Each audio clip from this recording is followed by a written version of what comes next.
നെല്ലിയാടിയും രൂപപ്പെടുന്നത്.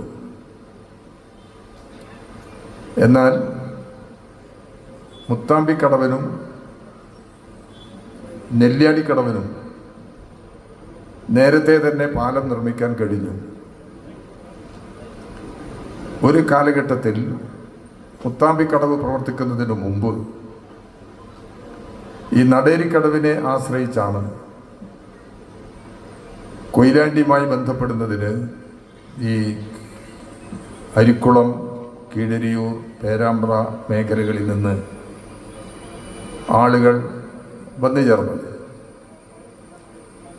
അന്നിവിടെ ആളുകളെ കടത്തുന്നതിനുള്ള തോണികളുണ്ട്. ഒരു ഘട്ടത്തിൽ ചങ്ങാടം ഏർപ്പാട് ചെയ്തു ഈ നടേരിക്കടവിൽ. ഇങ്ങനെയുള്ള ഒരുപാട് ചരിത്രം ഈ നടേരിക്കടവിനുണ്ട്. എനിക്ക് വ്യക്തിപരമായും ഒരു വൈകാരികത നടേരിക്കടവുമായിട്ടുണ്ട്. എൻ്റെ അച്ഛൻ്റെ ജ്യേഷ്ഠനും അച്ഛൻ്റെ മറ്റ് സഹോദരന്മാരും തോണി തുഴഞ്ഞ ഒരു പ്രദേശമാണ്.